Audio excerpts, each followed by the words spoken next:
Քիչ առաջ պարլամենտում ելույթ էր ունենում Սասուն Միքայելյանը, նախկին հանրապետականը,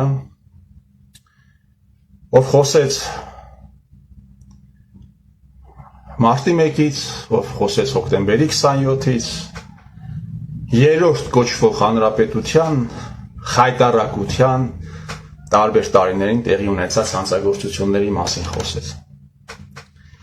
Մարտի 1-ի մասին է խոսում Սասունը եւ ասում, որ 700 արցախցի են բերել եւ բաց թողել ժողովրդի վրա, ինքը որ տեսել է պատերազմներ, բաներ, մոտավորապես է մեջբերում, իր սիրտը թուլացել է, թե ինչպես են այդ գալավարեզները հարձակվում ժողովրդի վրա։ Սասուն Միքայելյան, Փաշինյան Նիկոլը մարտի 1-ին Հայաստան բերված զորքերի պատասխանատուների նկատմամբ իրականացրել է ֆինանսական խոշորամասշտաբ ծառայություններ։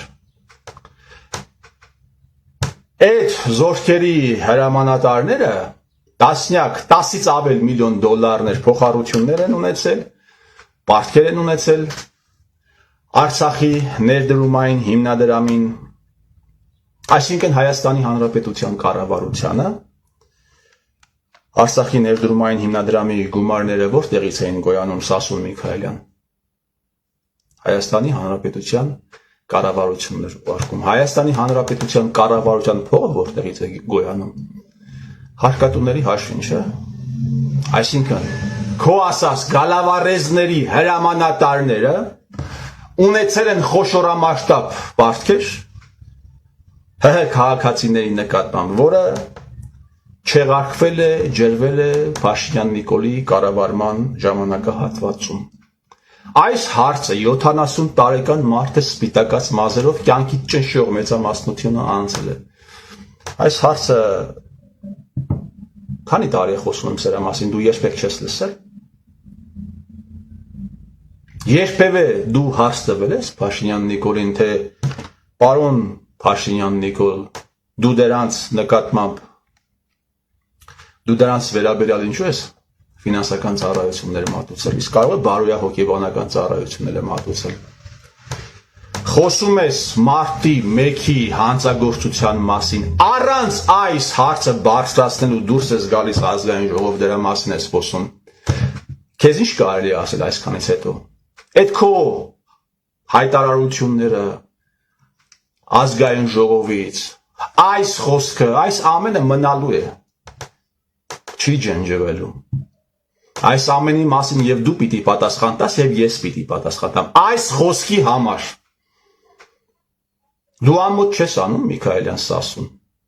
ամոթ չես անում։ Դու հիմա կամ դուք Նիկոլ Փաշինյանը այսքանից հետո մարտի 1-ի դեպքերի ժամանակ որ կողմից է եղել։ Ժողովրդի կողմից է եղել, թե Սերժենց կողմից է եղել, Միքայելյան Սասուն ում կողմից է եղել։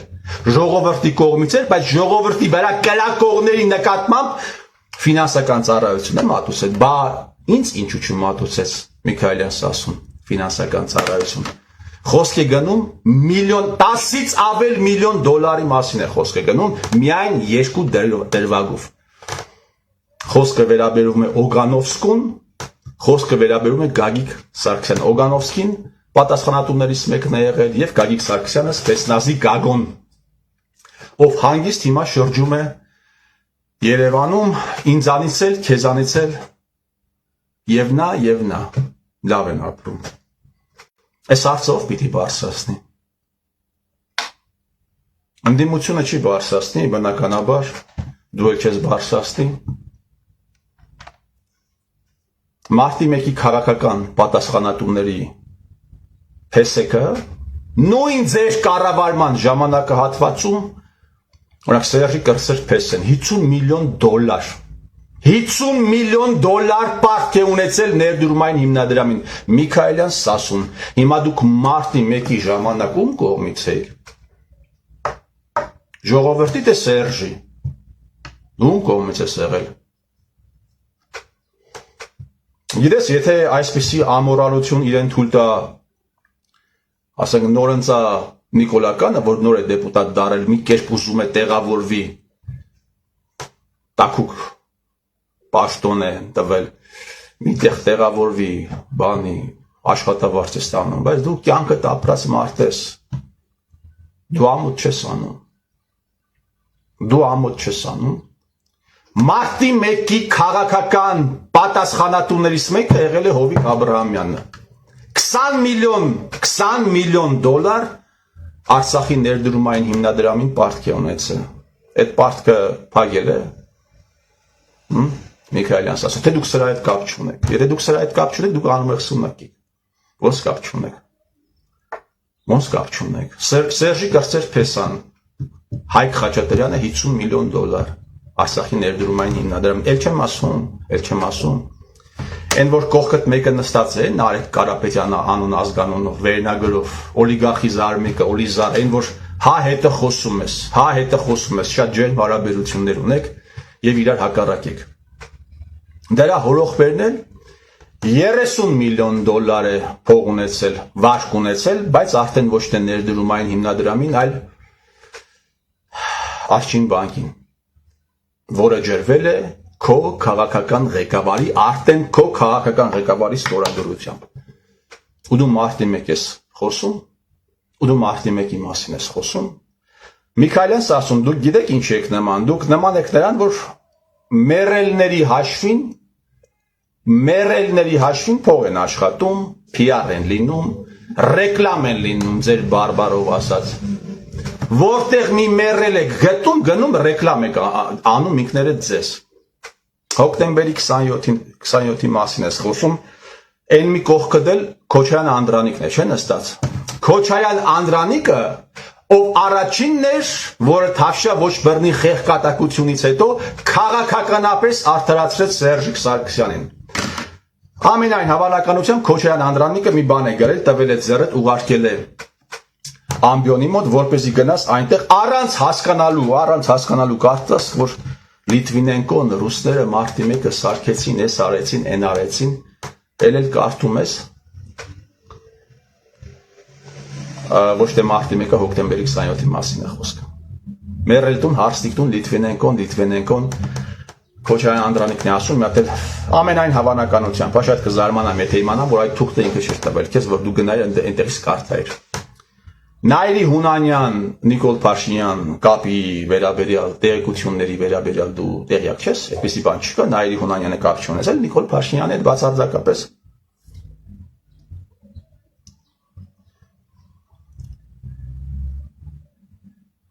Դեմիրճյանների ընտանիքի փաստաբանը ասում է,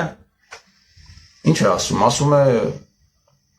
Նայիրի Հունանյանը եղել է ազգային անվտանգության ծառայության գործակալ, աշխատել է ազգային անվտանգության ծառայության հետ։ Մոտավորապես մեջ եմ բերում նրա հարցազրույցից 19 թվականին է տվել։ Սրա մասին դու տեղյակ ես, Միքայելյանս ասում, չէ՞։ Ազգային անվտանգության ծառայության գործակալը մտնում է քո ընկերոջն է սպանում, դու ներկայացնում ես Վազգենին որպես քեզ ընկեր, չէ՞։ Եվ դու այս հարցի վերաբերյալ որպես падգամավոր Սերժ Սարգսյանին ինչ-որ բան է հարցեր չունես տալու քո ազգային ժողովի ամբիոնից ելույթ ունենալու ընթացքում հարցեր չկա։ Ընդհանրապես նմանատիպ դեպքերում բան է լինում, ինչ է տեղի ունենում, այդ ոլորտի պատասխանատուները եթե չեն դատում, նրանց կարիերայի վրա մեծ խաչ է քաշում, այդ ինչպես ստացվեց, որ Սերժիկի դեմը բոլոր դռները բացվեցին, դրանից հետո բացվեցին այնպես, ինչպես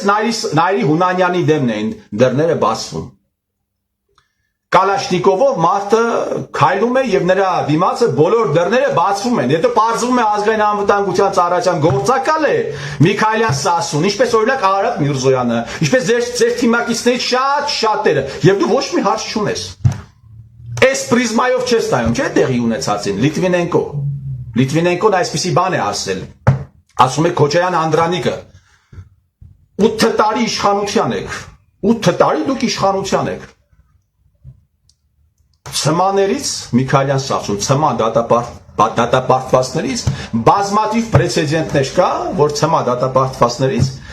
հարցազրույց են վերցնում,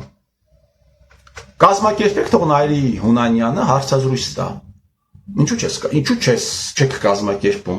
Հանրային հեռուստաընկերությունները ձեր տակը, քրեակատարողական ծառայության այդ ամբողջ համակարգն է ձեր տակը,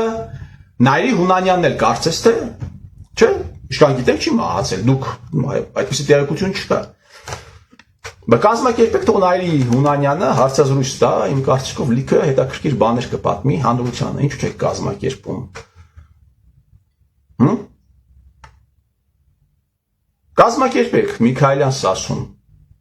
Ու դուք ինչքան պիտի դուք գերողի տարածքներ, անամոթներ, դուք ինչքան պիտի մարտի 1-ի մեռելների թեման շահարկեք մի կտոր լափի համար եւ հոկտեմբերի 27-ի մեռելներին շահարկեք ելի մի կտոր լափի համար։ Ազգային անվտանգության ծառայության պատասխանատուներն են հարցաքննվել, հա, այն կոնտեքստում, որ ես եմ ասում։ Իմիջայից հետաքրքիր բան պիտի ասեմ, Հայաստանում իշքան այսպիսի ողբերգական իրադարձություններ են տեղի ունենում, Սերժը Հայաստանում չէ։ 16 թվականի ՊՊՑ գնդի գրավման ժամանակ էր Հայաստանում չէր, որը կազմակերպվեց էլի հայրենի ազգային անվտանգության ծառայության գործակալների միջոցով։ Դու սրա մասին տեղյակ չես ընդհանրապես ասում Միքայելյան, չէ՞։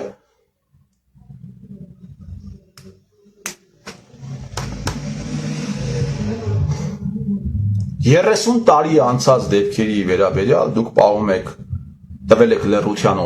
լռության ուխտ եք տվել, օմերտա եք տվել եւ պատե անպատե առիթներով պիտի դուրս գաք եւ շահարկեք բնականաբար դաշնակ մաշնակներից էլ ով պիտի ելնի այդ հարցին պարլամենտում այս կոնտեքստով ձեզ պատասխանի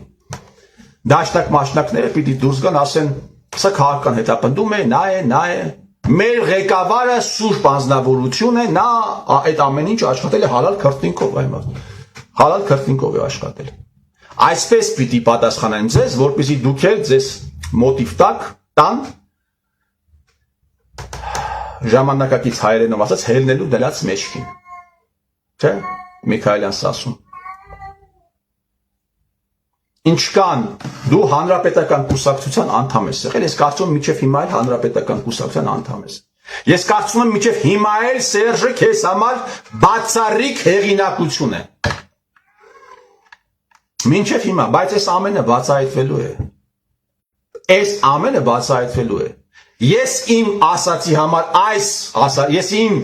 արտաբերած ճշմարտացի խոսքի համար պիտի պատասխան տամ եւ տալիս եմ եւ զրկանքներ եմ կրում դու էլ այդ ձեր տարածած կեղծիքների համար պիտի պատասխան տաս Միքայելյան Սասուն կգա այդ օրը եւ ներքին գործերի նախարարը ամբողջը փաստացի կներկայացնի հայ ժողովրդին այն ժողովրդին ում հեծել եք դուք Փողերն եք ուտում, մոլորեցնում եք, այնպես ինչպես չի մոլորեցել ոչ մի սուլտան եւ ոչ մի շահ, այնպես ինչպես դուք եք մոլորեցնում։ Նիկոլ Փաշինյանը ասում է, ես ուզում էի բացահայտվեին հանցագործությունները, բայց մեր դատա իրավական համակարգը մեր դեմ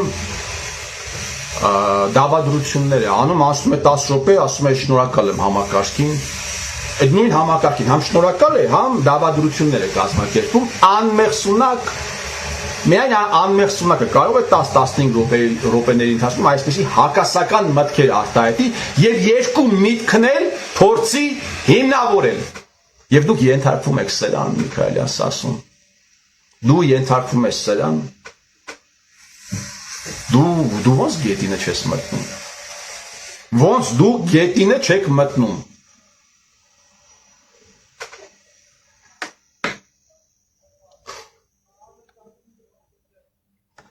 Այդ օրը կգա, վստահ եմ, ես ուղղակի վստահ եմ։ Ես ամեն ինչ անելու եմ այդ օրը հնարավորինս շուտ գա։ Որովհետև միայն ճշմարտության բացահայտման միջոցով կարող է շանս լինել, որ այս հողի վրա բացվի արև։ Ես ձեր տիրոջ մերը